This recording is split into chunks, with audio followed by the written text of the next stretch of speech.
Ще направя всичко възможно да има български полустационарен цирк.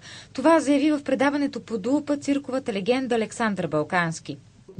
Отредиха место за цирк, циркова площадка в новостроящият се парк Възраждане. Сега разговаряме на темата полустационарен цирк. Стационарен цирк може да си го позволи само държавата и това изисква огромни субсидии. Няма сложен цирков жанр, подчерта носителят на Сребърен клоун, защото ако имаш сърце да бъдеш цирков артист, ти трябва само 20% талант, останалото е желание и много труд. Дресура на 11 лъва, това е най-крупната дресура в момента в света. Те пристигат от Лас Вегас директно в Испания. Какво е интересно в тая дресура, че има 3 бели тигъра. Казвам, трябва да гастролира, защото се е зародил някакъв проблем между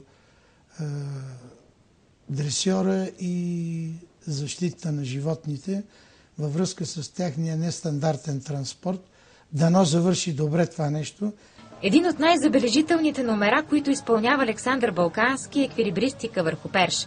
Другият труден трик, с който взривяват публиката по света и за който връчват на трупата сребърно отличие на световния шампионат в Лондон, е трапец на глава.